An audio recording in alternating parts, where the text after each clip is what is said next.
Welcome back to another edition of the Prepper Recon podcast. Our mission is to bring you great interviews with preppers from around the world so you can be better informed and better prepared for everything from a hurricane to the end of the world as we know it. Whether your plan is to bug out or bug in, CampingSurvival.com has all of your preparedness needs, including fish antibiotics, long-term storage food, water filters, bug-out bags, and first aid kits. Use coupon code PrepperRecon for 5% off your entire order at CampingSurvival.com. Hello, Kim Jong speaking. Kim, is Vlad Putin. I have calling for RSVP about birthday party for you. I don't know what to bring it. I having some Soviet-era warhead. Little rusty, but could be cleaned. No, I have already. I want Mali-compatible individual first aid kit from the PrepperRecon.com. It has everything for traumatic injury. Tourniquet, IBD, quick clot, suture kit, EMT shears, and chest seal. And so easy for bite. Go to PrepperRecon.com and click Store tab at the top of the home page. $89 includes shipping. Okay, I buy for you. They have many tactical color. Do you preferring coyote, OD green, ACU, or black? How about you surprise me? Okay, I make surprise. But don't surprising me with those kimchi rolls again. Last time I eat, I had to leave in G20 early. And other thing, if Rodman wears miniskirt to party, I leaving. Fox 519 is back on the show today. Fox produces the Eye on the Economy segment over at Radio Free Redoubt. Fox, welcome back to the show. Hey, it's great to be here once again with you and your listeners, and a special thanks for you guys supporting Eye on the Economy. We really, truly appreciate you guys sponsoring the show. Absolutely. I'm very grateful for the opportunity to be involved in the least little way over there. So I think it's such great work that you guys are doing. So it's an honor for me. Now, well, economic. Go ahead. Well, I was also saying too, we really appreciate also for the radio show we now have going to Spokane 690 AM up here, and we really appreciate you guys supporting that as well. Yeah, you guys are growing. You're starting to really get the message out, and God's given you a bigger platform. I think that's fantastic. I think that's a blessing. Yeah, it's super exciting. So we just really happy that John Jacob has that opportunity. And Fox, because you're doing a little like 1 minute segment on the Saturday show as well, right? Oh yeah, I get to peek my head in there every once in a while. So yeah, it's good stuff. Now the economic black swans are circling overhead, and they're getting to be so numerous that they're threatening to black out the sun. Fox, I guess I don't know where to start. I guess we'll start with Greece. An article on Zero Hedge said that Greece will be out of cash in a week. Is Greece a good example of where overspending eventually leads for a country? Oh, absolutely. I think you have to look at when you have more social entitlement programs than income coming in. Yeah, it's pretty much you're looking at the balance sheet there. The scary thing about Greece is that if and when they walk from the Eurogroup, that this is going to set a precedent worldwide that anybody that's tied into the euro can theoretically just walk away from their debt. So smaller nations like Italy and Spain are probably looking right now at Greece going, okay, if they do it, we're going to do it too. And that's something a lot of folks are really going to have to pay very close attention to, because I don't think the Eurogroup's going to let them go without a fight. There was an article not too long ago on Investment Watchdog that was talking about, I think they actually linked into Zero Hedge that the Eurogroup is saying they're just going to impose their will upon Greece. And I told Mrs. Fox 519, I said, you watch. I told her this about 3 or 4 weeks ago. I said, the Eurogroup is going to do something to actually undermine this entire process, and either just like absorb the state of Greece or do something with it. They're not going to let them go without a fight. Now, you mentioned social entitlements, and now tax season's here again. And of course, we're all barely scraping by after federal, Social Security, state, and now we've either got a 300% increase in insurance premiums, or for 2015, we're looking at a 2% penalty from Obamacare, which the Supreme Court said was a tax. Now, I'm hearing that undocumented Democrats crossing our unguarded southern border qualify for wealth redistribution through child tax credits. How much more are the American people going to take?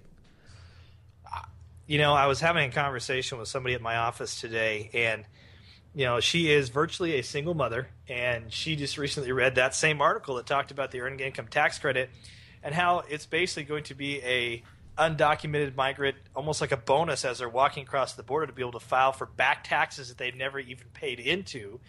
And she looked at me and she goes, I'm done. What do I need to do? How do I get out of this? And what do I just do? Do I walk away? Do I stop paying my taxes?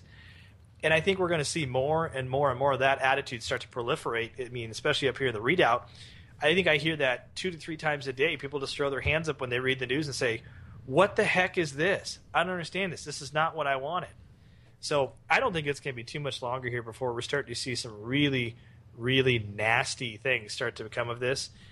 And, I would never be one to say, mention the R word, but I think we're going to see in this next election, at least in the cycle, if we ever get that far, because of the economic black swans, you're going to see a major shift back towards the Republican Party. Now, granted, I think both parties are broken, and that's a whole different conversation for a different time, but I think Americans are fed up. I think they're tired of seeing their president go on vacation every 2 months, spend $2.5 million for his and her vacations, when they barely can put food on the table because the consumer price index doesn't track things like food prices. Yeah, I think we're really, really close to a breaking point in some shape or form. And I'm going to agree, both parties are broken. But that wasn't always so. We used to have a Republican Party that stood for small government and low taxes and fiscal responsibility and socially conservative, and they weren't always such the warmongers that we've seen out of like the both Bushes and that ilk, the neocon leg of the Republican Party. So I don't know if we need another party or if we need to like really put our foot down, the real conservatives, the real social conservatives and the real physical conservatives and the ones, the non-interventionists. And I wonder if it's us that need to put our foot down and say that we're not going to vote for another George Bush and that we need a real, maybe a Rand Paul, or somebody like that we can get behind. And if we don't get that person in the primaries, that we're not going to vote for a Bush in the general election, even if that means that the party's lost to a Hillary or maybe Obama's third term.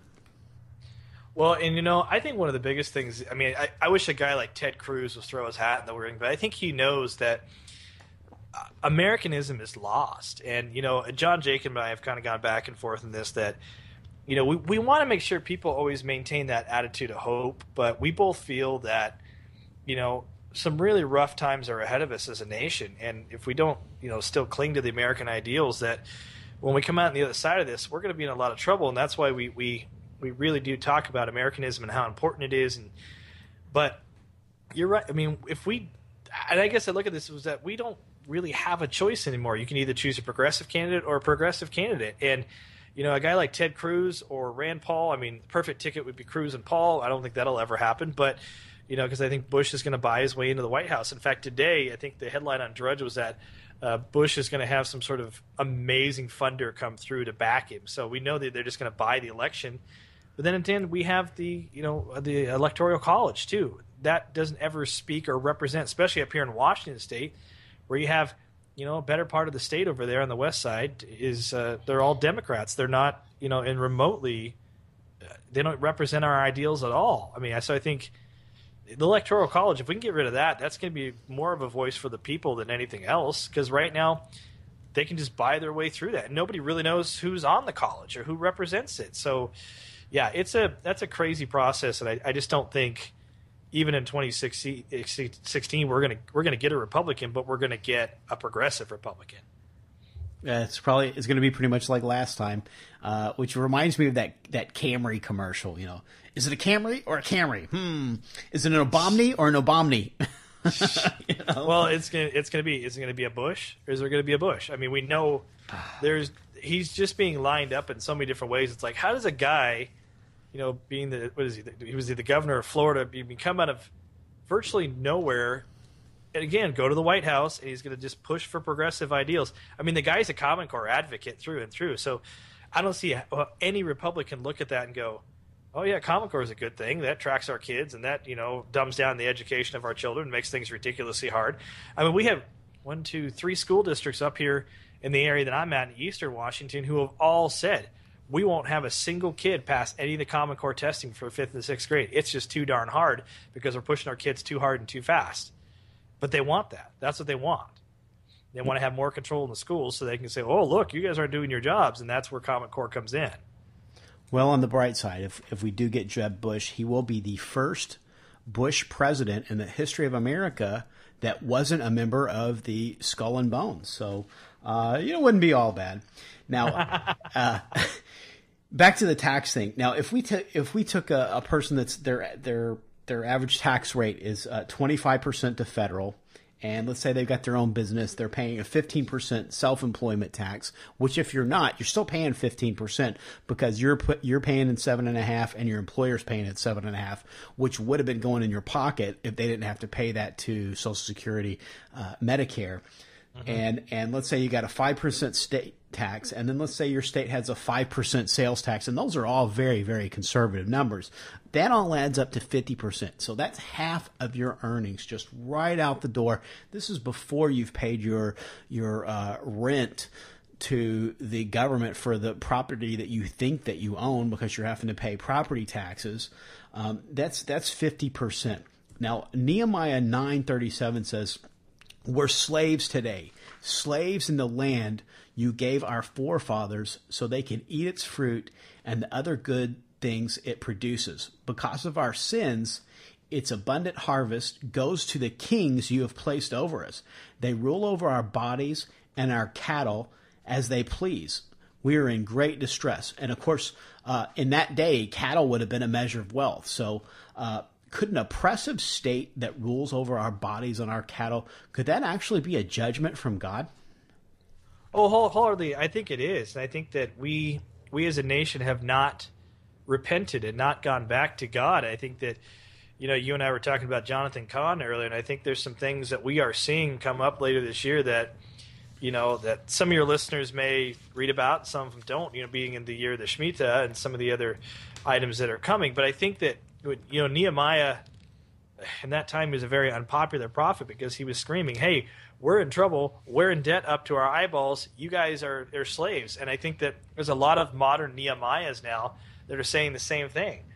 Only this time around, we don't have cattle, we have paper currency that we think is going to mean something in the long run, and it just doesn't.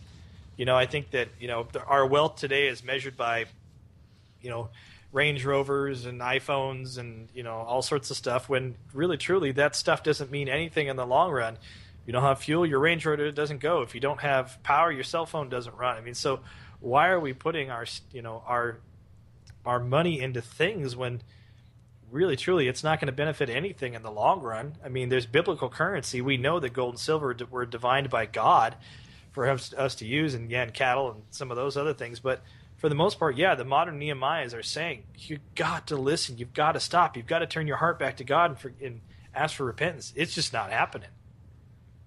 It's not. And for the folks that aren't familiar with the Jonathan Cahn's work, his first book was called The Harbinger, and it sort of looked at a lot of the things that happened in 9/11 and looked at some verses in Isaiah and compared a lot of the things in there that could be interpreted as a warning to America. And one of the things about 9/11 is that it occurred on the Jewish Shmitah, which is every 7 years they have a day in their cycle of calendar that clears out all the accounts. And that's what happened. Now, exactly 7 years later, according to the Hebrew calendar, Elul 29, the next Shemitah after 9/11, the Dow dropped 777 points, and that sort of marked the beginning of this great recession that we're now in. That we're being told that it's a recovery, but to most people it feels like a recession still. And this September, we're going to have the next Shemitah, and it's going to occur on September 13th. And then, of course, a lot of people are familiar with the blood moons, where we've had these floor blood moons occurring all on Jewish holidays as well. And the last one will be this September 28th. So that'll be exactly 15 days after the September 13th Shemitah, which will be, according to the Jewish calendar, 7 years since the beginning of the Great Recession and 14 years since 9/11. So it's certainly something I'm going to be paying very close attention to. And Jonathan Cahn himself says God doesn't have to do anything on that day. But given the track record for what's happened in the last two, he's saying, I'm definitely going to be paying attention to that time period. And we'll certainly be paying a lot of attention to it here at Prepper Recon, because if they're warnings, if they're God saying, hey, this nation needs to turn around and turn back to me, and that would be the thing that would get him to pour his blessing back out on us and to not give us any more warnings.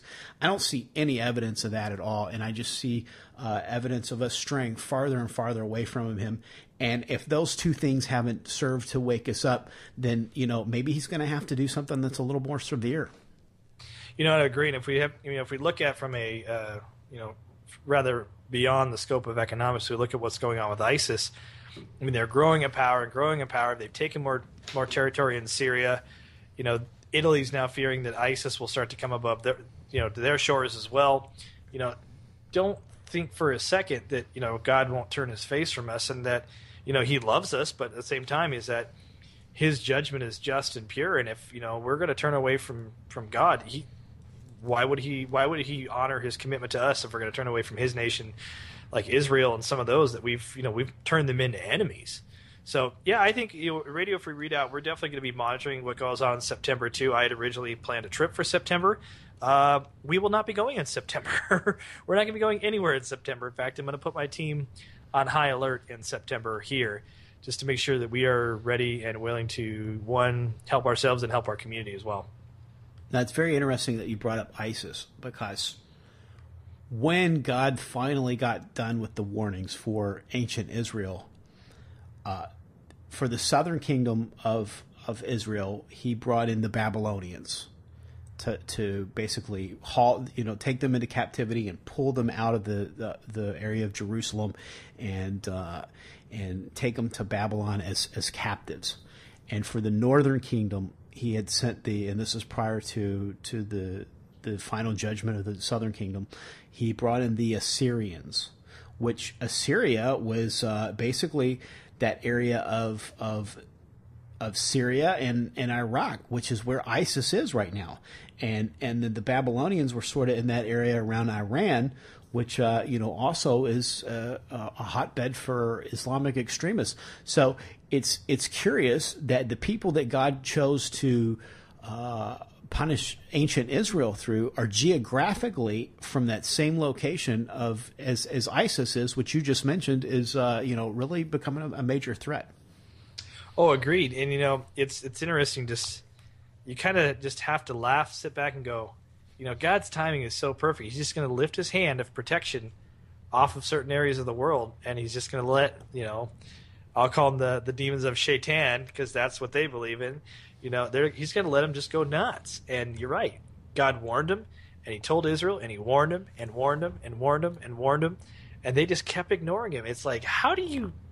Sometimes the stupidity just blows my mind. It's like folks just don't learn from history, and I think it's just unfortunately, it's human nature and free will and all those fun little things that go into it that I just don't think we learn it. But in those times too, people turn their hearts back to God. There could be a time of a great reawakening before the time that Jesus spoke about in Matthew, about there will not be a time like this known before or known after as well. So I think we've got some things ahead of us, both economically and politically, as well as social, that are coming, that people think that things are bad now. You just hold on to your gun belts. It's going to get real quick. You know what I mean? It's time for a quick break, and we'll be right back. The dollar's lost over 90% of its purchasing power since 1971. Silver, on the other hand, has proved to be a very stable form of wealth preservation over the years. And where do you buy silver? Silver.com, of course. Silver.com offers fantastic prices on silver and gold. Check out Silver.com today. Now back to the falsehood we were talking about the recovery. And, sure. And so now it's supposedly been about 7 years that very serious downturn. And supposedly we've been in this recovery for 7 years now, getting back to that 7-year cycle of the Shmitah. But today, the Fed announced that there's no rate hikes that are likely to be put into effect in the near future. If we were in a 7 years into a recovery, wouldn't you expect some normalization of interest rates? Oh, 100%. And I think that the Fed is seeing the writing on the wall, and the fact that they're not raising those interest rates and not wanting to put some movement into the economy is telling me very loudly and very clearly that they don't trust what's going on. They know that things are getting very, very bad, and that any sort of rate hike at all would cause mass inflation. And I think they're trying to stave that off as long as possible. Yeah, we are out of the QE cycle here in the American markets, but we're watching what's taking place in Europe. They're going into a really, really heavy-duty QE cycle. But look, did it work over here? No, it didn't work. Nothing has changed. We still have record unemployment. You know, the media is still pitching the U3 levels versus the U6 levels. I mean, we have gotten worse since 2008. We haven't gotten better. You know, these jobs they speak of, you know, and there was a great interview with John Williams of Shadow Stats earlier this week on Greg Hunter's show where he was talking about things are not better. Things have not increased. Things have not, if anything, the Fed is preparing themselves and saying, okay, we're not going to raise rates. We're not going to do anything in the short-term lending rates. You know, our treasuries are staying roughly about the same every day. Nothing is improving. And I think that's an indication that if you go, oh, well, the economy's better. No. If the economy was better, rates would be going up. Deposit rates would be going up. You know, home rates would be increasing a little bit to offset those deposit rates. You can't we're in a very, very, very calm before a very wild storm.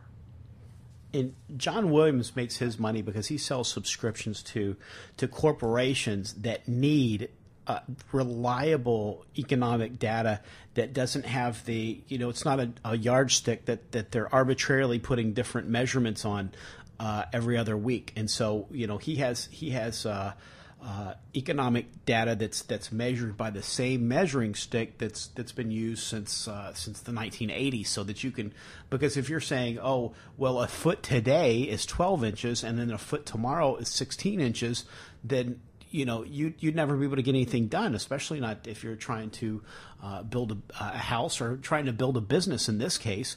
So he makes money from these subscriptions from people that pay him to be accurate because they know they can't trust the numbers that are coming out of the government because it's all just a propaganda. And so another person that's very reliable is David Stockman. Now he was Reagan's former economic advisor, and he was on King World News last week, and he was also on Chris Martinson's show, Peak Prosperity, saying that the global economy has entered the crack-up phase. Now, that sounds pretty dire to me. What would you say? I would, yeah, we are. Yeah, you know, I was looking at that David Stockman, and he's really got something there. It's from a crack-up standpoint. Absolutely, you're looking at the cracks in the foundation right now, especially in terms of what, you know, these by the World Central Bank to go in. They're printing extra currency. Like I said earlier, we just exited a QE cycle. Europe's going into a QE cycle. It's not going to work. I think David Stockman has a really solid approach when it looks at economics. I mean, especially doing what he did in the past. But I just don't think that, and I don't think the world can take much more. If you think about what's going on with the central banks, it's like pouring water onto a sponge.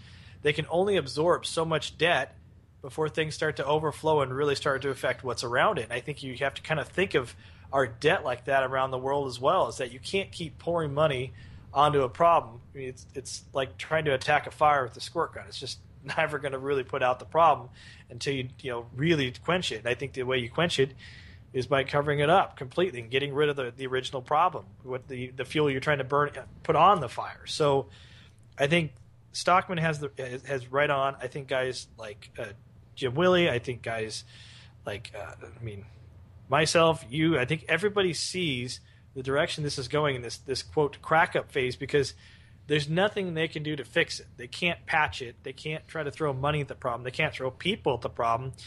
I think that with Greece, I think they're going to absolutely the Eurogroup is going to try to impose their will. And I think everything is starting to fall apart. It's like trying to hold sand in your hand.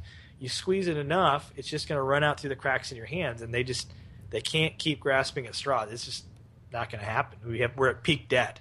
And David Stockman calls it peak debt. I agree. It's peak debt. We cannot absorb any more. How we could, it's beyond me. One of the other indicators Stockman cites is volatility, and we've seen a 30% one-day jump in the Swiss franc and a 30% one-day drop in the Russian ruble over the past couple of months. Currencies aren't supposed to move like that. What does all this volatility tell you? The day that the Swiss unpegged their currency was the day I probably went, this is getting really serious, because if the Swiss can't absorb any more debt and have to start to print their own currency to try to offset anything they've got, coming in or out, that tells you something. The Swiss have always been a really solid indicator through the years, through wars. I mean, they were made neutral, but at the same time, when Switzerland has to back up and go, hey, we've got a problem here, that's your canary in the mine, I guess is the best way to describe it. The ruble, we know that right now there's a war on oil. The West is doing everything they can to partner with the OPEC nations to try to crush Russia. They're doing everything they can to try to back Putin into a corner. They're trying to get him to back off in the Ukraine. They're really being honored. They're doing what they did back in the 1980s, and it's going to blow up in their face. This time around, Putin is prepared. He's bought his gold. He's got everything.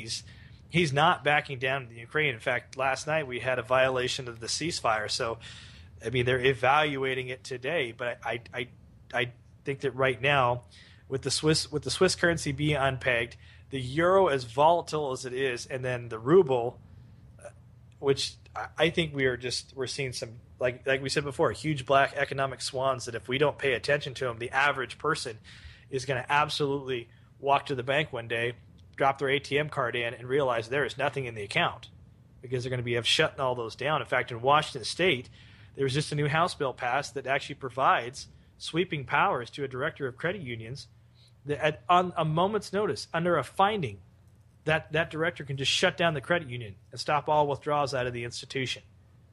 So what's to say that if we don't have a huge economic black swan, the entire credit union system isn't going to go down at the word of one man or one woman?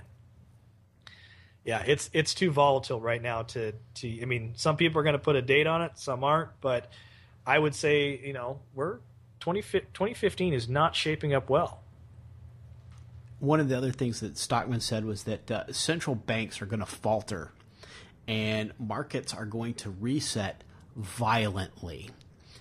What does that look like, a violent market reset? Violent market reset. Okay, the average person's going to wake up one morning, they're going to turn on the TV, and they're going to see news that China has started record dumping U.S. treasuries. And they're going to see that, Russia and China have decided to back their currency with gold. And they're going to see that Greece has walked away from the euro, their debt, and that Italy and Spain are doing the same.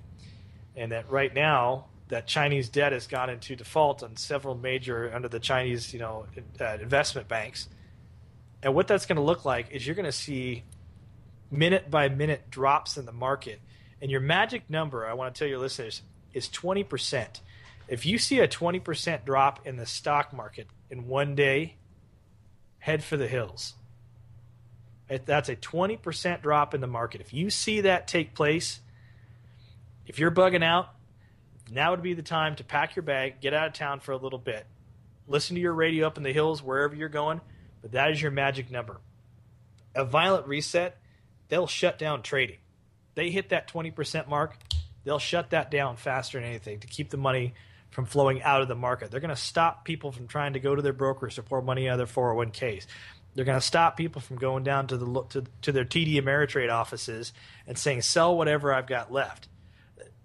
They'll declare a banking holiday because people are going to be so panicked as to what they're seeing in the stock market. They're going to run to their local bank or credit union, and they're going to start pulling money out. And at some point, the vaults are going to go dry because they certainly don't keep enough of those to back every single deposit. I mean, the last couple banks I've worked for before I got out of the industry basically stated they have absolutely no run plan whatsoever. No plan. They don't believe it could happen. Any indication of that, in fact, with the last bank I worked for was Umpqua Bank here in Washington State. That was the first question I asked of their security officer. I said, hey, do we have a run plan in place? What's that? That was their default answer. So there is no plan for a violent reset by our banks and local credit unions. So like I said, they're going to shut down the banks. They're going to shut down the credit unions. They're going to shut down the stock markets. Don't think for a second they won't shut off the ATM cards to keep people from doing that. There is a kill switch in the debit ATM in the computer systems. I know. Trust me. I've worked in the industry. I know that exists. I've talked to the IT people that work for the banks I've worked for. I know that they can shut those down at a moment's notice to keep people from doing that. And then you'll see a real panic when people can't get to the markets. They're going to go, wait a minute, I don't have enough food in the fridge. I don't have enough food in my pantry. I don't know what to do. That's when things really start to hit. And it's going to be about a week's time, because they won't reopen the market until they can get their arms around what's going on. It's going to be ugly. It's not going to be good. And that's what a violent reset just starts to look like. I'm not even talking about the aftermath where the government steps in and they're going to try to figure out a way to keep people calm, and they're going to try to redistribute wealth. They're going to try to come into some type of card-based social entitlement program where people can get gas and food, and they're going to try to nationalize utilities. There's all sorts of ugly things that come as a result of that. Like I said, your magic number is 20%. You see that happen? Call your team, get everybody moving. And we saw in September 11th, people that had their money in money market funds, they weren't able to access that when the markets are closed because those funds are tied to the – do you think that that's a regular deposit account, but when the markets close down, you can't access that money? Is that correct? Yes, that's correct. In fact, on September 11th, I was actually working for Bank of America at the time in their debit and credit card processing unit up here in Washington State. And they actually came kind of with a corporate communication wide. They got everybody in a conference call and said, okay, there's been attacks in New York City. They have shut the stock market down. So we are going to close off debit card access in certain selected areas just temporarily while we figure out how to redirect computer systems, because people need to be able to access their money, but we don't think we're going to be able to get it done today. So, yes, I know for a fact that when the market's not going, because those money markets are tied to those volatile markets, people will not be able to pull their cash out. So, grandma and grandpa who've been sitting on, a couple $100,000 thinking, oh, well, this is a money market account. It's liquid. I can get it at any time. No, absolutely not. So your brokerage houses that have sold that to your grandparents, nope, sorry, they're not going to be able to touch it. And smaller branches of banks will often only have about $15,000 in there for day-to-day transactions. Maybe they'll double that on Friday because it's a payday. Maybe they'll have $30,000 in there. But on average, would you say that sounds about right? Yeah, maybe in the area that you guys are from, kind of in that southern United States area. California, I know that J.P. Morgan runs a little on the high end. I think J.P. Morgan's on the average outside of the really rough areas in California carry about 40,000 in their vaults at any one time. The couple of banks I've worked with up here in Washington State, they keep anywhere from about 15 to 25,000. And then most banks kind of have what they call their emergency stash. So let's say a big client walks in and wants to grab $10,000 to go buy their kid a car or whatever. They keep a little something like that on hand. So it'll literally be a matter of an hour or two that cash could fly out the door, and then there's nothing but box coin left in the vault. So, the best possible scenario is just making sure that, again, people have cash and they have gold and silver at the house. They have, a couple of months to a year's worth of food. I mean, because it's going to go so fast. It's not even, people are going to be able to blink and it's going to be gone, and they won't know what to do. So if you're first in line, you might get your cash, and if you're second in line, you better have a doily because you're probably getting quarters and dimes and nickels. There's a high probability of that. I think the last possible bank I worked at here in Spokane, whoops, I just gave away my position, but that's all right. I think that particular branch was really, they had quite a few affluent people in it. So yeah, it would have been bring the old canvas bag down to the branch. Well, they'll fill it up with quarters, and that's all you're getting. People are just waking up to this stuff, are probably freaking out right now.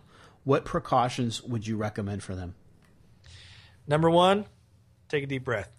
What we just talked about over the last half hour is, yes, fairly traumatizing. But the best possible thing you can do right now is push your chair back from your desk, keep listening, take a deep breath. Number one, get on your knees. Pray to God, ask for forgiveness for whatever you've done. 2, stand up, walk to your pantry. Do you have at least 3 to 6 months worth of food in your pantry? If you don't, go to the bank tomorrow, withdraw the funds you need, go buy 3 to 6 months worth of food that you eat. Okay, that'll get you covered during some type of transition. 2, go down to your local sporting goods. Buy yourself a pistol, a sporting rifle, and a shotgun. 1,000 rounds of ammo for each one of those. Then, go into your bank. Ask them to special order you cash. They can do this. If they tell you can't, they are lying. Special order at least, I would say 25% of what you've got in the bank. Take that out. Go down to your local coin broker. Buy anything. It's either junk silver or silver bullion or gold if you can afford it. Then go buy a gun safe and put that all at the house or in your retreat property. If you have a mortgage or a second on your home, get it paid off right now. Do not have any more debt than you can possibly manage. They will use the debt as a weapon against you because that's the only way they'll be able to track you. If there are bills going to a home, don't think for a second that they won't use that as leverage against you. Get your seconds or even your mortgage paid off if you can do that. But food, protection, and real, true currency are the 3 things that people can do right now if they have to immediately do something. That's what I would advise them to do. I think it's fantastic advice, Fox, and I don't know. I think I could just keep replaying that last little segment, and that could pretty much just be the Prepper Recon show from here on out, and I can pretty much go on and find something else to do with my life because that pretty much just summed it all up right there. That was fantastic advice. Now, when and where can folks catch Eye on the Economy? Oh, sure. Eye on the Economy is every Sunday night on Radio Free Redoubt. That's www.Radio Free Redoubt, and that's REDOUBT. A lot of people don't know how to spell that. We're also on Saturday mornings on AM 630 in Spokane, Washington, and you can catch us from 11 to noon. That's how you guys can listen to us. There's also a live stream of that, and you can do that through the radio. Just look up Radio Free Redoubt AM 630 on the Google machine, and you should be able to find the Listen Live link on Saturday mornings. And then also, too, we're going to be doing some speaking engagements here in the next couple of months. If you are up in the Washington State area, you're going to be in Prosser, Washington. Myself and John Jacob will both be speaking at the Sustainable Preparedness Expo, May 1st and May 2nd. And then if you're way outside the wire and you can't pick up the AM broadcast or you don't get to catch the live stream, it's also available to download and take to the gym or out digging in the garden or whatever else you happen to do. You can download that from your Podbean site. Is that correct? Yeah, Podbean, and we're also on iTunes as well. Just look up Radio Free Redoubt, and you'll always get the most recent one every Monday morning. Fox, thanks so much for taking time out of your very busy schedule to talk with us today. No problem. Always glad to come on, and thanks you again for all your help over the years. Are we living in a time of which there is more prophetic writings than of any period in history? Watch through the eyes of Noah Parker and his family as a global empire takes shape. Ancient writings are fulfilled, and the last days fall upon the once great United States of America. The Days of Noah, Book 1, Conspiracy by Mark Goodwin, is a fast-paced fiction thriller which looks at how modern conspiracies could play into biblical prophecy concerning end times. Buy The Days of Noah in paperback, Kindle, or audio edition at Amazon.com.